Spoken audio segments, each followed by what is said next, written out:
Okay, nanalo yung They're shaking Blacklist their heads and in. they're stressed Congratulations on that yung one, I team. feel like. Okay, so gusto nyo magpalapag dito, Here lapag comes lang kayo ng Bon bahay. trying Okay. to cheer them up. Mag What's muna up? kayo. What's up with Mag-one these muna guys? tayo, Is that commercial killer? Is dahil that- nag-matchmaking pa yun sila. Yeah. Okay, I mean, makikinig muna tayo That's sa not the- mga I think they commentators know. dito. that they were super hard pressed for that. I see. Probably Okay, they're lapag stressed. kayo ng bahay, They're super guys. stressed from that game one. I think Yeah. even Ano natin I yan would mamaya? become so Stress on game 1. stressed after that Okay. game, which supposedly was a win. Yeah. This was supposed to be Okay. a 2-0 for us, Link. Yeah.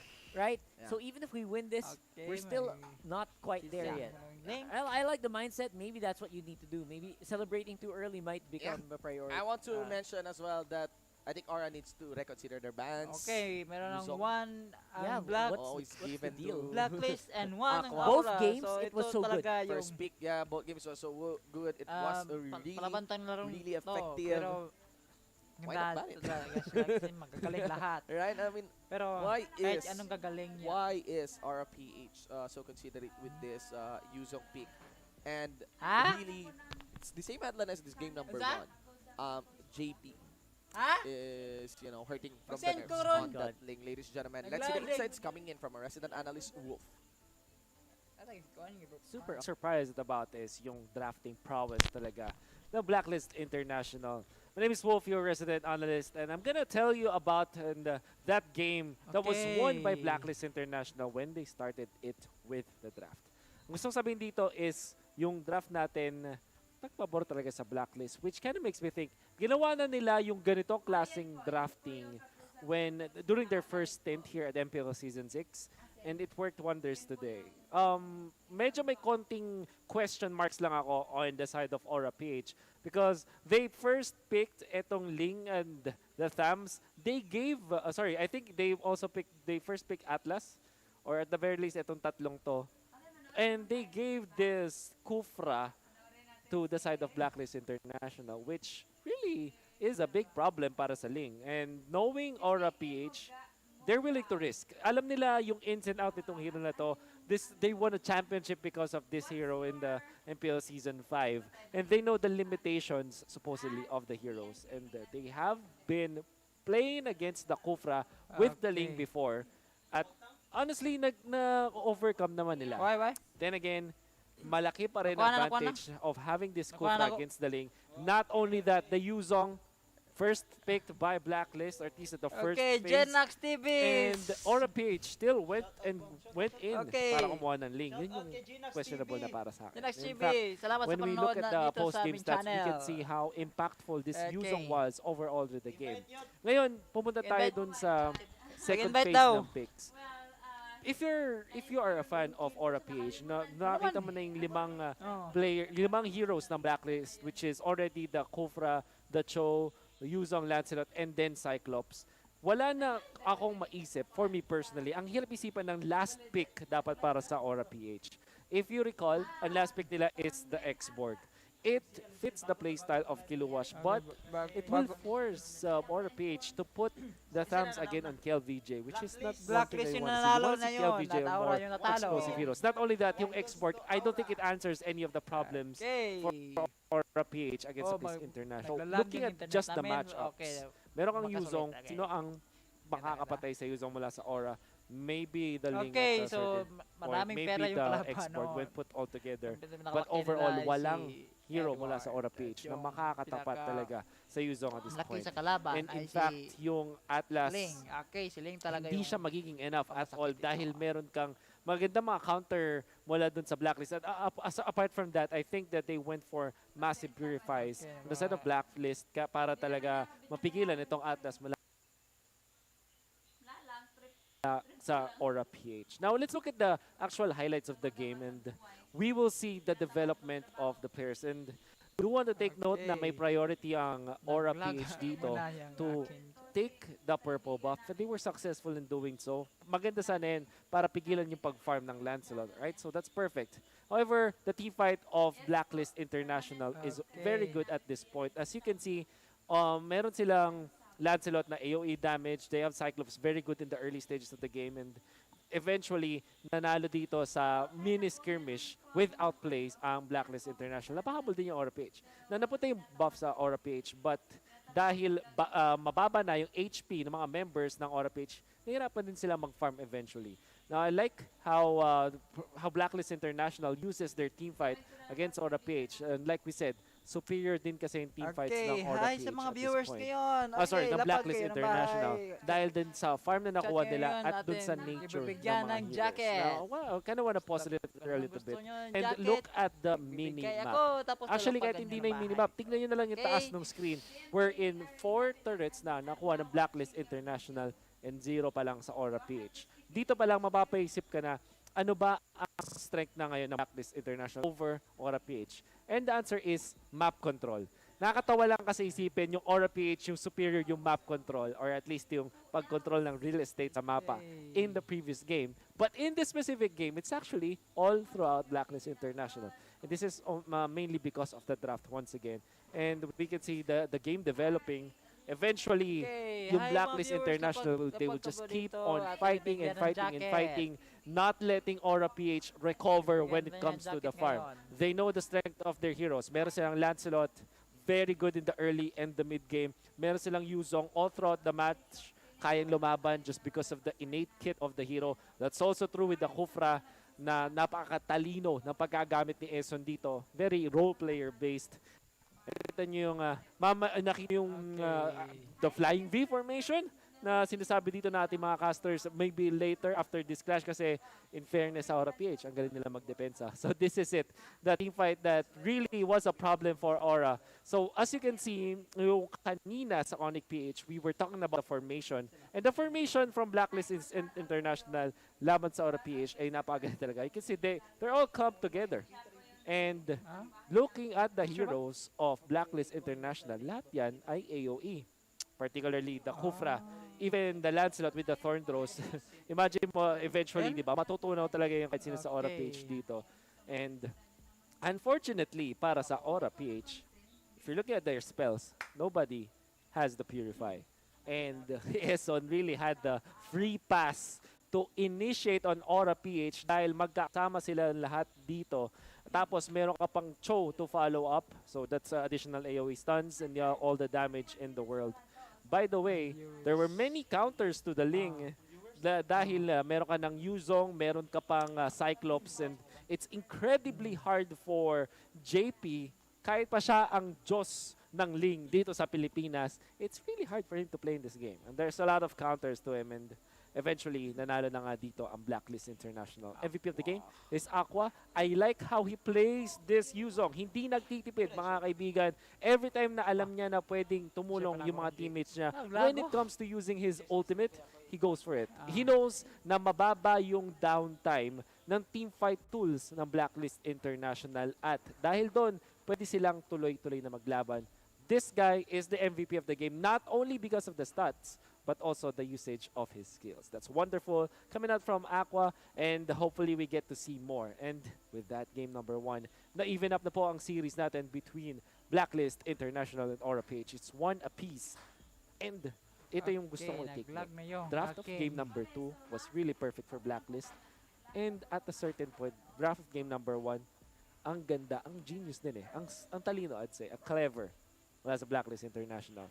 And maybe in game number 3, baka sila pa makapag-close out ng series ito versus Aura PH. And I honestly think that Aura PH should really match or para makipag-counter punch dito, makipag-back-back, makipag-blow by blow when it comes to the drafting against Blacklist International. How will they do it? Alamin natin yan. Back to you, casters. This is it. We got game number 3 between Blacklist International versus Aura PH. Man, I honestly believe it would have been a 2-0. It You know, does without look that like a kind 2-0. kind of a fluke, but a really, really wise and stellar decision making by RPH in that game number 1. But you know, you cannot really bank on that always. Yeah, that's true. Right. I mean, I know Wolf said it looked like the perfect draft for Blacklist, but I would say it looked kind of even for me. Yeah. For me, The draft it's kind of really even. looked so even. But It no looked- direct counter the Yuzong, no? No, absolutely not. No. That's something that they have been failing to do over and over again, is to look for something that's going to deal with this Yuzhong. Yeah. Because they're trying to fight fire with fire. They say, you guys pick a Yuzhong. What we're going to do? We're going to pick up a Ling. And we're going to try to get it fat. We're going to try to get this guy in the good item sets and then fight it. at the same time. They didn't think of any big counters except for Valier. I think they were banking on Baloy, on Greed, to go strong on the Valier. It did not happen. Yeah, there's a lot of space to be given for the Yuzong because Eson has been very aggressive as well, right? Oh my God, so aggressive in that He's very game. aggressive in that game. So that would be one, considering the composition here of our teams. And my recommendation here for the champion team is to just ban the Yuzong. Yuzong, guys, is quite strong. Yes. He's still strong right now. There are some mechanics in him that needs to be adjusted, especially on the procs of his passive. And Aqua, Dragon God, right? He basically, even though he lost in the first series, his stats were just impressive. Yeah. Okay, Like, naliw ako it did sa not fail. aking yeah. It And just, ngayon. Blacklist, first pick Yuzong always. for a good reason Yay! apparently. Aqua's the dragon god. He's a water dragon. Yeah. For that It's, name, man. it's very interesting. So you know the answer Yo, to that? kita. Get those Seafood dragon mo. things. Siguro, Yes. siguro na. That's gonna be the answer. And to that. there is Oh. gonna be a heavy demand here for the Sa side Tagalog, of pugita. RH to adjust. One would be Hindi making siya you no-cause build a kaya comp ang that no-cause is kay squid man na not sa around the English. link. Yang I kugita really kay doubt full clip will octopus. be rolling on a link. no, no, I'm no, not no, sure. no. I think no. Lancelot might have been better. Yeah. JP has been good on the link, for a very, very long time. Ling But God. maybe- Each get maybe to we could just spend go default back into $100 on YSS, some right? stuff that It's we not so have bad. for you. Yeah, You'll which each is- get I 4 don't rounds where we'll think the give you YSS 4 is getting options a of lot things of you can attention buy. today. Wow. But you only get to pick Ling one. ban. And for you're not Orb. allowed to They are spend more than the removing their own $100. heroes. That is a little. So which They're do you thinking think the your full child clip is will going go to for choose? the Ice link. cream. Yeah, Oh, they absolutely are ice cream. expecting that Has link to to be go ice cream. around. Wow, Is kailangan Orb ba ice gonna cream? make All right, so a both going ice Yuzong cream. exception Ice cream Hey, it ice is, cream. right? Ice cream all day. this ice last cream. batch? Well, they had the first pick advantage. They could give that maybe to KL, to Kiluash. Let's see on which side lane. So they're definitely not It's gonna ban between it. these two. There's a This lot of is a things to low be open price here. because I Supra feel like is it's not starting banned. off Atlas easy. is For not ice cream, banned. this is not that Atlas cheap. still a Like, very, it's very kind of strong pick expensive. right Maybe now. later Farsa there'll be like might not be something I banned. really want. So far, but man, it's so 100% expensive banned. that I Oh, won't Nag-start na actually po buy sila. it. See, he's going Nagbabago. based on Selena. price. Selena, Dang. we have not Trick this- experienced any form of Selena Ito na today. big, yeah. Even Starting more. yesterday. Okay, A bigger right, priority sa- over that the Yuzong. Start na sila, guys. Even. Okay, So- manood So, na tayo even at the- tutukan nyo naman Even in terms of ng priority, Selena beats the Yuzong here. mga- Actually, in that part, Bahay I'm nyo. actually curious. Okay, dahil bigyan natin ng jacket. They are Yuzong calls for a bigger ban compared to the Selena, but there we go. Aura. okay. banning the Blacklist. Farsa. Blacklist. They have to Okay. do it. May And they muta do. ako, ah. Okay. They did respect Oh my the gosh! Yuzong, yeah. Thank you. Okay. Right, so The Yuzong just turns games into one-sided affairs. yeah. It's not Hey. something that you want to see in games like these. You want the games to go long. Yeah. We want free game series. GUEST. We have the free game series. We ST. don't need to get that Yuzong anymore. EST. Let's see here. Will that be a Uranus? Will that be an Atlas? My best bet would be an Katana Atlas. ay. And Yeah. if ever Blacklist decides to go for the Uranus or a PH, Ah. could just have KLVJ rolling on the Oh, Esmeralda. double S. Because that's always Bless. worked for them in the past anyway. Yeah. I feel like that's just Di- something di- that doesn't get banned out. E. It counters GU Uranus straight up. GUE. Straight up, yeah. And they SS. also kind of just are comfortable with it. Yeah. All right. Oh. So They Guess, go the taga- other taga- way taga- around. Oh, kana lagi. Instant answer. that may be an Atlas Esmeralda. Hindi mo tapos Probably. kuha eh. If they don't get it, if they Sana don't- mo sa next if tuwa eh. Blacklist does not pick the Blacklist can Esmeralda, delay the Esmeralda until the third pick. So, It's Okay, going yung to be a kaibigan bit ko risky, hindi but they maniniwala can do sa that. akin Maybe anong they spelling can ng deny guess. one So because guys, ano yung YSS spelling ng guess guys Ethan kasi King is- Oh. hindi ako ma... they don't care about that. Okay, They nagbibigay don't sila, pick okay, the sa- YSS. Alright. Aura alright. PH Okay, ko so sila ng maybe they Uranus, don't feel kang that GP's Rafael siya, YSS and is, kang Blackness. A threat? And here? ay Samos fine. kang That That Edward is a at nice opportunity for Aura now. Atlas to kang secure that, Act. right? There, because of these Kang picks at- though, there are a lot of Aqua. things that Okay, are getting so opened up, and Pick naman yung it's starting Aura to PH, look, si look very Kev, good Vil here. J, at It's looking JP, better yung finally on the mga draft for PP. Aura. Okay, best of 3 pala Blacklist, ito. I feel like they're on the power way 5 to minutes yan. getting that carry. I think third pick should be prioritizing on the carry already. Because they're Okay, nagkuha na naman There ng you Joe go. F. They're gonna underestimate the usage Oh of my JP. God, They mahirap went, to. They went, Okay, good luck naman backlist. Oh, So, hindi na lang ako route, good luck this kasi will be ano an naman Esmeralda ako. now for the side of Ano Blacklist naman ang rank ko International. late. Okay, si full We clip have na other yung plans. They magpipili can ng actually go hero maybe ngayon. For, Okay. for having Dexter. Maganda to. Oh.